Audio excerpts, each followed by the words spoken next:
श्री बृहस्पतिवार व्रत कथा। भारतवर्ष में एक प्रतापी और दानी राजा राज्य करता था।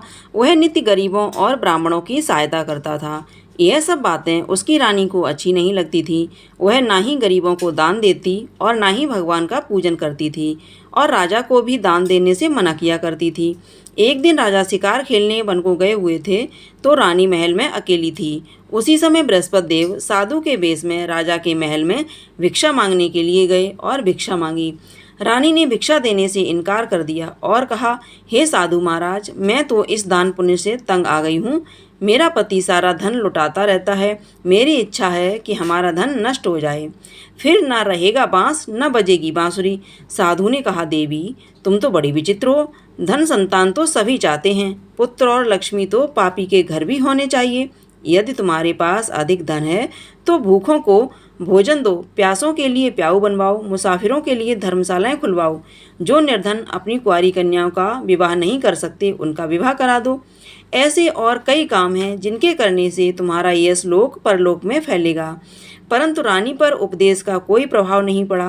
कहने लगी, महाराज, आप मुझे कुछ मत समझाइए। मैं ऐसा धन नहीं चाहती जो हर जगह बांटती फिरूं।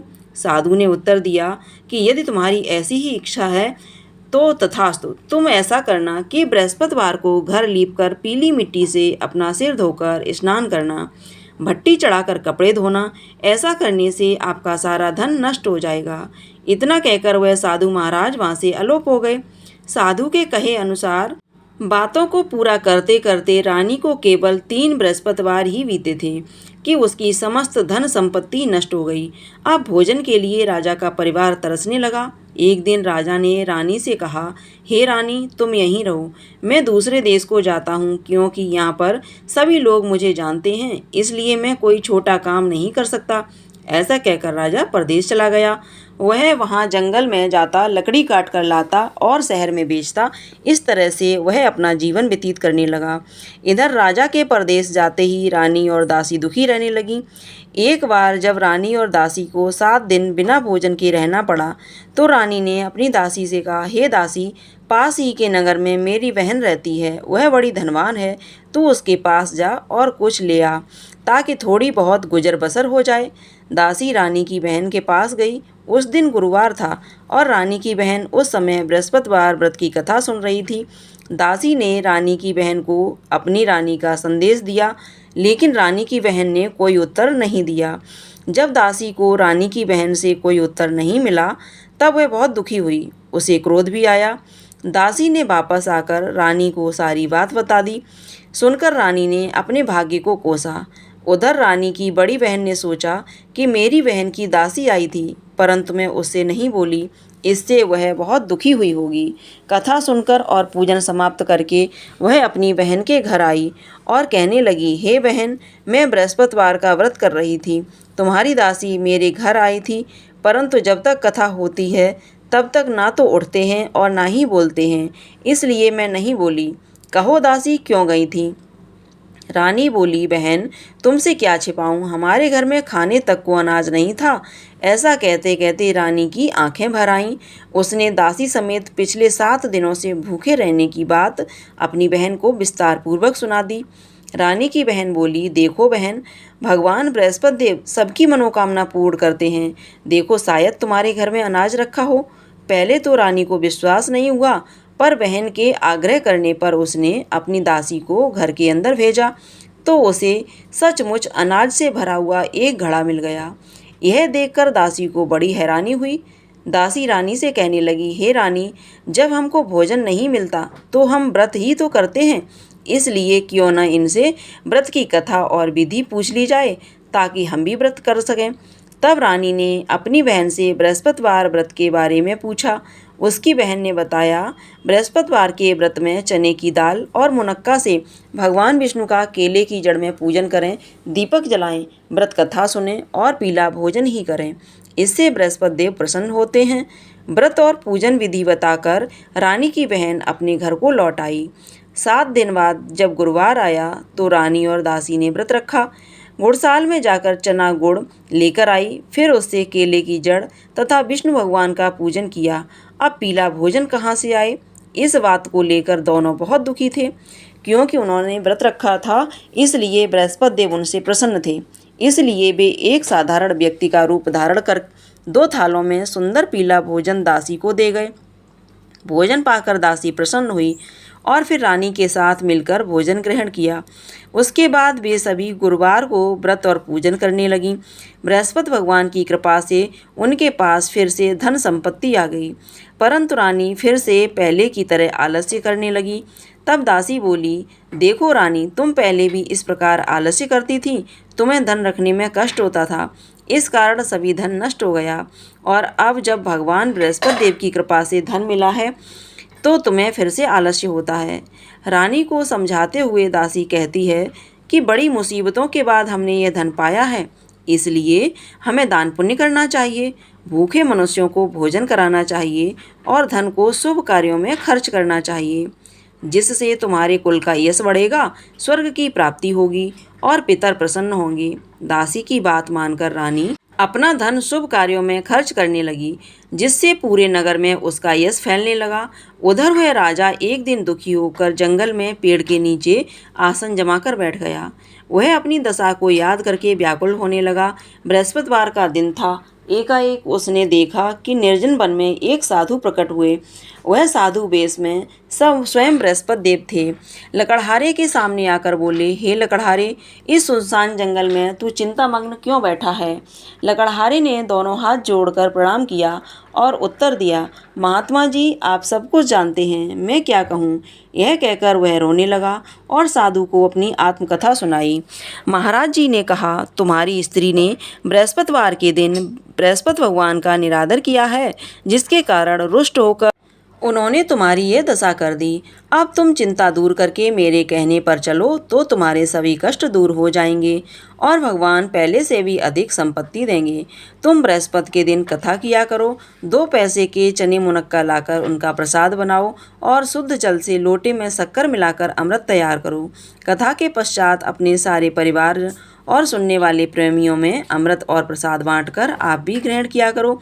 ऐसा करने से भगवान तुम्हारी सब मनोकामनाओं को पूर्ण करेंगे। साधु के ऐसे वचन सुनकर लकड़हारा बोला, हे प्रभु, मुझे लकड़ी बेचकर इतना पैसा नहीं मिलता जिससे भोजन के बाद कुछ बचा सकूं।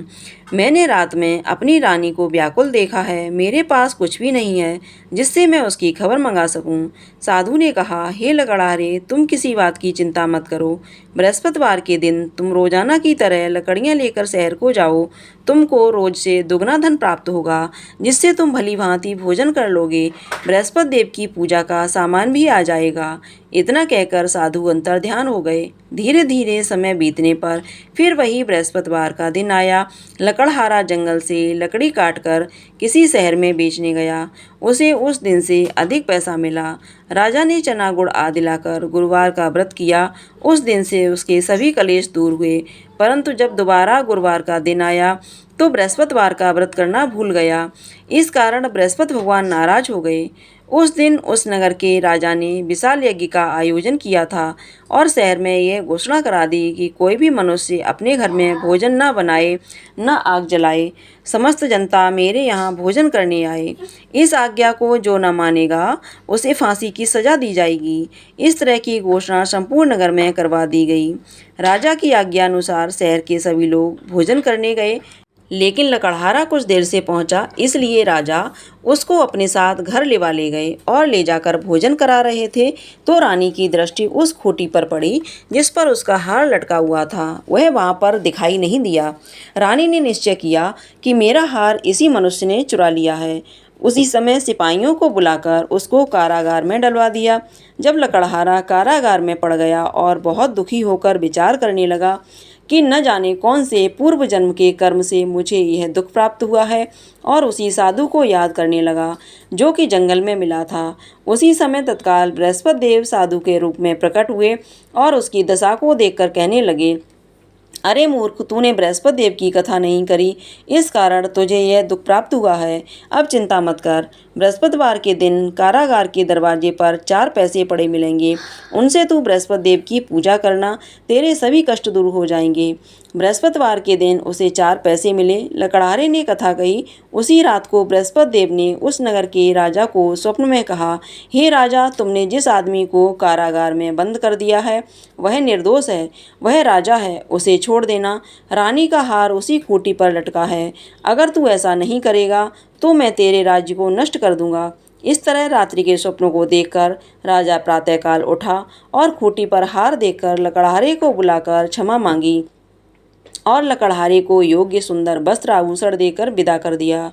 बृहस्पति देव की आज्ञानुसार लकड़हारा जब अपने नगर को चल दिया। राजा जब अपने नगर के निकट पहुंचा तो उसे बड़ा आश्चर्य हुआ। नगर में पहले से अधिक बाग, तालाब, कुएं तथा बहुत सी धर्मशाला, मंदिर आदि बन गई हैं। राजा ने पूछा, यह किसका बाग और धर्मशाला है? तब नगर के सब लोग कहने लगे, यह सब रानी और बांदी के हैं। तो राजा को आश्चर्य हुआ और गुस्सा भी आया। जब रानी ने यह खबर सुनी कि राजा आ रहे हैं तो उन्होंने बांदी से कहा, हे दासी, देख राजा हमको कितनी बुरी हालत में छोड़ गए थे। हमारी ऐसी हालत देखकर वह लौट न जाएं, इसलिए तू दरवाजे पर खड़ी हो जा। आज्ञानुसार दासी दरवाजे पर खड़ी हो गई। राजा आए तो उन्हें अपने साथ लिवा लाई। तब राजा ने क्रोध करके अपनी रानी से पूछा कि यह धन तुम्हें कैसे प्राप्त हुआ है? तब उन्होंने कहा, हमें यह सब धन बृहस्पति देव के इस व्रत के प्रभाव से प्राप्त हुआ है। तब राजा ने निश्चय किया कि 7 रोज बाद तो सभी बृहस्पति देव का पूजन करते हैं, परंतु मैं प्रतिदिन दिन में 3 बार कहानी और रोज व्रत किया करूँगा। अब हर समय राजा के दुपट्टे में चने की दाल बंधी रहती और दिन में 3 बार कहानी कहता। एक रोज राजा ने विचार किया कि चलो अपनी बहन के यहाँ हो आए। इस तरह निश्चय कर राजा घोड़े पर सवार होकर अपनी बहन के यहाँ को चलने लगा। मार्ग में उसने देखा कि कुछ आदमी एक मुर्दे को लिए जा रहे हैं। उन्हें रोककर राजा कहने लगा, अरे भाइयों, मेरी बृहस्पति देव की कथा सुन लो। वे बोले, लो, हमारा तो आदमी मर गया है, इसको अपनी कथा की पड़ी है। परंतु कुछ आदमी बोले, अच्छा कहो, हम तुम्हारी कथा भी सुनेंगे। राजा ने दाल निकाली और जब कथा आधी हुई थी कि मुर्दा हिलने लग गया और जब कथा समाप्त हो गई तो राम राम करके वह मनुष्य उठकर खड़ा हो गया। आगे मार्ग में उसे एक किसान खेत में हल चलाता मिला। राजा ने उसे देखा तो उससे बोला, अरे भैया, तुम मेरी बृहस्पतिवार की कथा सुन लो। किसान बोला, जब तक मैं तेरी कथा सुनूंगा तब तक मैं 4 अरैया जोत लूँगा। जा अपनी कथा किसी और को सुनाना। इस तरह राजा आगे चलने लगा। राजा के हटते ही बैल पछाड़ खाकर गिर गए और उस किसान के पेट में बहुत जोर का दर्द होने लगा। उस समय उसकी माँ रोटी लेकर आई। जब उसने यह देखा तो अपने पुत्र से सब हाल पूछा और बेटे ने सभी हाल कह दिया। तो बुढ़िया दौड़ी दौड़ी उस घुड़सवार के पास गई और उससे बोली कि मैं तेरी कथा सुनूंगी, तू अपनी कथा मेरे खेत पर चलकर ही कहना। राजा ने बुढ़िया के खेत पर जाकर कथा कही, जिसके सुनते ही बैल उठ खड़े हुए और किसान के पेट का दर्द भी बंद हो गया। राजा अपनी बहन के घर पहुंचा। बहन ने भाई की खूब मेहमानी की। दूसरे रोज प्रातःकाल राजा जगा तो वह देखने लगा कि सब लोग भोजन कर रहे हैं। राजा ने अपनी बहन से कहा कि ऐसा कोई मनुष्य है जिसने भोजन न किया हो, मेरी बृहस्पतिवार की कथा सुन ले। बहन बोली, हे भैया, यह देश ऐसा ही है, पहले यहाँ लोग भोजन करते हैं, बाद में अन्य काम करते हैं। अगर कोई पड़ोस में हो तो देखाऊं। वो ऐसा कहकर देखने चली गई, परंतु उसे ऐसा कोई व्यक्ति नहीं मिला जिसने भोजन न किया हो। अतः वह एक कुम्हार के घर गई जिसका लड़का बीमार था। उसे मालूम हुआ कि उसके यहाँ 3 रोज से किसी ने भोजन नहीं किया है। रानी ने अपनी भाई की कथा सुनने के लिए कुम्हार से कहा। वह तैयार हो गया। राजा ने जाकर बृहस्पतिवार की कथा कही, जिसको सुनकर उसका लड़का ठीक हो गया। अब तो राजा की प्रशंसा होने लगी। एक दिन राजा ने अपनी बहन से कहा, हे बहन, हम अपने घर को जाएंगे, तुम भी तैयार हो जाओ। राजा की बहन ने अपनी सास से कहा। सास ने कहा, हाँ चली जा, परंतु अपने लड़कों को मत ले जाना, क्योंकि तेरे भाई की कोई संतान नहीं है। बहन ने अपने भैया से कहा, हे भैया, मैं तो चलूंगी, पर कोई बालक नहीं जाएगा। राजा बोला, जब कोई बालक नहीं जाएगा तब तुम ही जाकर क्या करोगी? बड़े दुखी मन से राजा ने अपने नगर लौट आया। राजा ने अपनी रानी से कहा, हम निर्वंशी राजा हैं, हमारा मुँह देखने का धर्म नहीं है और कुछ भोजन आदि भी नहीं किया। रानी बोली, हे प्रभु, बृहस्पति देव ने हमें सब कुछ दिया है, वह हमें संतान अवश्य देंगे। उसी रात को बृहस्पति देव ने राजा से स्वप्न में कहा, हे राजा, उठ, सभी सोच त्याग दे, तेरी रानी गर्भ से है। राजा को यह बात सुनकर बड़ी खुशी हुई। 9वें महीने में उसके गर्भ से एक सुंदर पुत्र पैदा हुआ। तब राजा बोला, हे रानी, स्त्री बिना भोजन के रह सकती है, पर बिना कहे नहीं रह सकती। जब मेरी बहन आए तब तुम मुझसे कुछ मत कहना। रानी ने सुनकर हाँ कर दिया। जब राजा की बहन ने यह शुभ समाचार सुना तो वह बहुत खुश हुई और बधाई लेकर अपनी भाई के यहाँ आई। तभी रानी ने कहा, घोड़ा चढ़कर तो नहीं, गधा चढ़ी आई। राजा की बहन बोली, भाभी, मैं इस प्रकार न कहती तो तुम्हें संतान कैसे मिलती।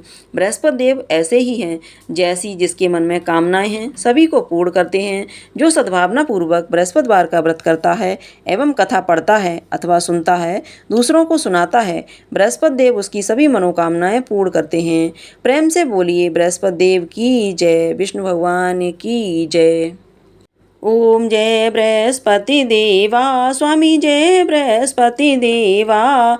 छिने छिने भोग लगाऊं, कदली फल मेवा। ओम जय बृहस्पति देवा। तुम पूरण परमात्मा, तुम अंतर्यामी, स्वामी तुम अंतर्यामी। जगत पिता जगदीश्वर, तुम सबके स्वामी। ओम जय बृहस्पति देवा।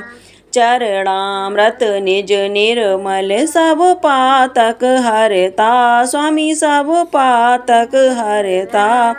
सकल मनोरथ दायक, कृपा करो भरता। ओम जय बृहस्पति देवा। तन मन धन अर्पण करे, जो जन शरण पड़े, स्वामी जो जन शरण पड़े।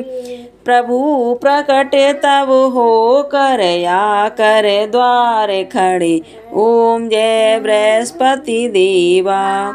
दीन दयाल दयानिधि, भक्तन हितकारी, स्वामी भक्तन हितकारी। पाप दोष सब हरते, भव बंधन हारी। ओम जय बृहस्पति देवा, स्वामी जय बृहस्पति देवा। सकल मनोरथ दायक, सब संशय तारो, स्वामी सब संशय तारो। विषय विकार मिटाओ, संतन सुखकारी। ओम जय बृहस्पति देवा। जो कोई आरती तेरी प्रेम सहित गावे, स्वामी प्रेम सहित गावे। ज्येष्ठानंद बंद सो निश्चय पावे। ओम जय बृहस्पति देवा, स्वामी जय बृहस्पति देवा। प्रेम से बोलिए, विष्णु भगवान की जय, बृहस्पति देव भगवान की जय। ये थी बृहस्पतिवार व्रत की कथा। अगर आपको ये कथा पसंद आई हो तो वीडियो को लाइक कीजिएगा, शेयर कीजिएगा। चैनल पर पहली बार देख रहे हैं तो चैनल को सब्सक्राइब कर लीजिएगा और इसी तरह की कथाएं सुनने के लिए बेल आइकन को अवश्य दबा दीजिएगा और कमेंट बॉक्स में विष्णु भगवान की जय अवश्य लिखिएगा।